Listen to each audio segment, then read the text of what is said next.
Hi, this is Lee Garrett and welcome to another weekly tip video. Recently I spent some time recording a series of videos on different browsers that you can use on macOS. There were some similarities and differences between them all, of course, and it may be that you didn't just settle on one.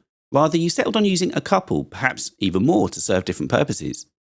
Well, today's tip video is a quick one about a utility that can help search for open tabs when you're running multiple browser sessions on your Mac. And that's Tab Finder by MacPlus software. Now, this is the MacPlus software website, and it's where you can get more information on Tab Finder.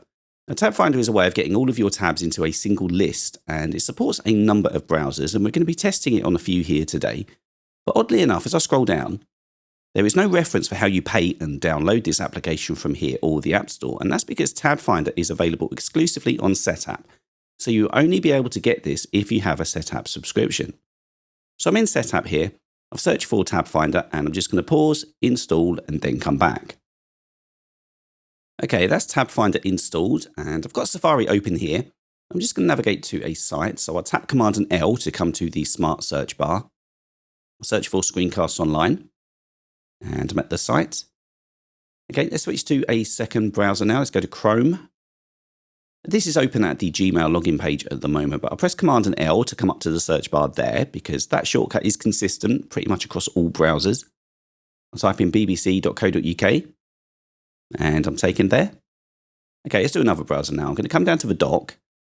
And these next two I didn't actually cover in my roundup, but they've been brought to my attention since, and I've given them the once over at the moment, which is why they're on my machine. So the first is Brave, which is another security-focused browser, and it's open at the Google page at the moment, so I'll press Command and L, and I think I'll go to amazon.co.uk. There. So on Amazon's site, I'll just accept these cookies here. And then back down to the dock again, where I'll open another app that wasn't the focus of my browser roundup, and that's Vivaldi. And this is open at the Vivaldi homepage, and I can see we've got some site tiles there that are already present, so I'll just click on one of these to go to them. I'll go to the Guardian one here. And accept these cookies. I think I'll just close that ad down as well. It's quite distracting. And then finally back down to the dock where I'll open Firefox. Firefox is open at the BBC website. Let me just minimize Vivaldi there in the background because it's a different size. There we are. And now with Firefox, I'll just go to a different page on the BBC site. So let's go to Sport. That's just a quick preview of one of this week's Apple-related tutorials from Screencasts Online. Screencasts Online is your premium source of Apple-related video tutorials.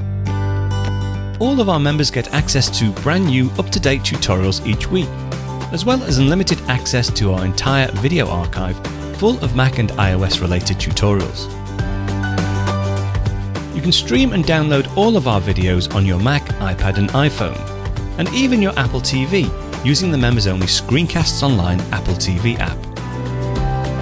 Membership also includes a complimentary subscription to the digital Screencasts Online monthly magazine, published each month and packed with videos, articles, reviews, as well as hints and tips covering all aspects of the Mac, iPad, iPhone, and all of the other fantastic Apple products.